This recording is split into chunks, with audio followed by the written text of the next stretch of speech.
కడప జిల్లా బద్వేల్ మున్సిపాలిటీ పరిధిలోని వల్లవారిపల్లి గ్రామంలో వెలసిన స్వయంభూ లక్ష్మీ నరసింహస్వామి బ్రహ్మోత్సవాలు ఆదివారం అత్యంత వైభవపేతంగా ముగిశాయి. శుక్రవారం నుంచి జరిగిన బ్రహ్మోత్సవాలు 3 రోజుల పాటు ఎంతో భక్తి శ్రద్ధలతో భక్తులు స్వామివారిని దర్శించుకుని స్వామివారికి ప్రత్యేక పూజలు అభిషేకాలు నిర్వహించారు. శనివారం లక్ష్మీ నరసింహస్వామి కళ్యాణం వందలాది మంది భక్తుల సమక్షంలో అత్యంత వైభవంగా నిర్వహించారు. సాయంత్రం స్వామివారి గ్రామోత్సవాన్ని అంగరంగ వైభవంగా నిర్వహించారు. చివరి రోజైన ఆదివారం స్వామివారికి ప్రత్యేక పూజలు, అర్చనలు, అభిషేకాలు నిర్వహించి మధ్యాహ్నం పెద్ద ఎత్తున అన్నదాన కార్యక్రమాన్ని నిర్వహించారు. సాయంత్రం 5 గంటల నుండి నిర్వహించిన ఎడ్ల బండ్ల పోటీలు ఎంతో ఆసక్తికరంగాను కన్నుల పండుగగాను నిర్వహించారు. ఈ బండలాగుడు పోటీల్లో జిల్లా స్థాయి నుంచి పెద్ద ఎత్తున ఎద్దుల బండలాగుడు పోటీ కార్యక్రమాలు పాల్గొన్నాయి. ఈ బండలాగుడు పోటీల్లో పాల్గొన్న ఎద్దులకు మొదటి బహుమతి 40,116, రెండవ బహుమతి 30,116, నాలుగో బహుమతి 20,116, ఐదో బహుమతి 10,116, ఆరో బహుమతి 6,116 రూపాయలు నగదు బహుమతి పురస్కారాన్ని అందుకున్నారు. ఈసారి అత్యంత వైభవపేతంగా శ్రీ లక్ష్మీ నరసింహస్వామి బ్రహ్మోత్సవాలను ఆలయ కమిటీ వారు నిర్వహించారు.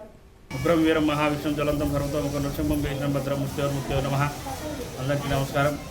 వల్లవారిపల్లి గ్రామంలో వేసినటువంటి స్వయంభూ లక్ష్మీనరసింహస్వామి దేవస్థానం నందున 8వ తేదీ నుంచి 10వ తేదీ వరకు అంగరంగ వైభవంగా బ్రహ్మోత్సవ కార్యక్రమం నిర్వహించడం జరిగినది.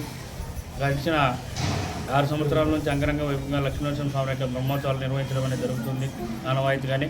ఈ యొక్క బ్రహ్మోత్సవాలకు జిల్లాలో ఉన్నటువంటి భక్తులే కాకుండా రాష్ట్రంలో ఇతర రాష్ట్రాల్లో ఉన్నటువంటి అందరు భక్తులు కూడా స్వామివారిని దర్శించుకోవడానికి అందరూ కూడా దండోపదండంగా వస్తున్నారు.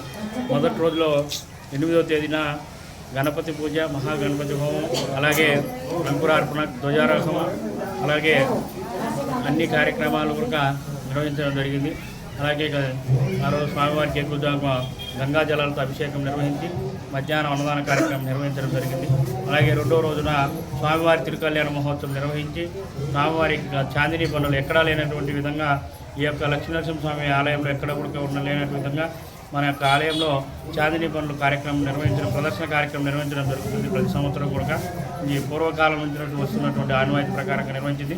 అలాగే గ్రామోత్సవంలో నరసింహస్వామి వేషధారణ, అలాగే ఇతర వేషధారణ నిర్వహించడం జరిగింది.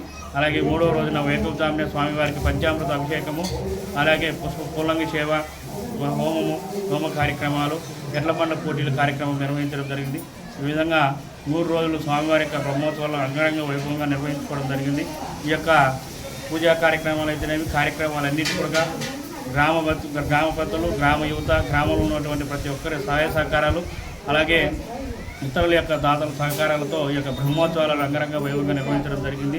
ఈ యొక్క బ్రహ్మోత్సవాలను మళ్ళీ వచ్చే సంవత్సరంలో అంగరంగ వైభవంగా నిర్వహించుకోవాలని వచ్చినటువంటి భక్తులు అందరికీ స్వామివారి యొక్క ఆశీస్సులు పొంది, అలాగే రాష్ట్రంలో కానీ దేశంలో ఉన్నటువంటి ఇతర దేశాలలో ఉన్నటువంటి అన్నీ కూడా అందరికీ యొక్క కష్టాలు తీరిపోయి అందరూ మనశ్శాంతిగా ప్రశాంతిగా జీవించాలని మనస్ఫూర్తిగా యొక్క లక్ష్మీనరసింహస్వామిని సంపూర్ణంగా కోరుకుంటూ ఈ యొక్క కార్యక్రమాలకు సహకరించినటువంటి మీడియా మిత్రులకు అయితేనేమి, అలాగే పోలీసు వారికి అయితేనేమి, ప్రతి ఒక్కరికి ఒక పేరు పేరున ధన్యవాదాలు తెలుపుకుంటున్నాను.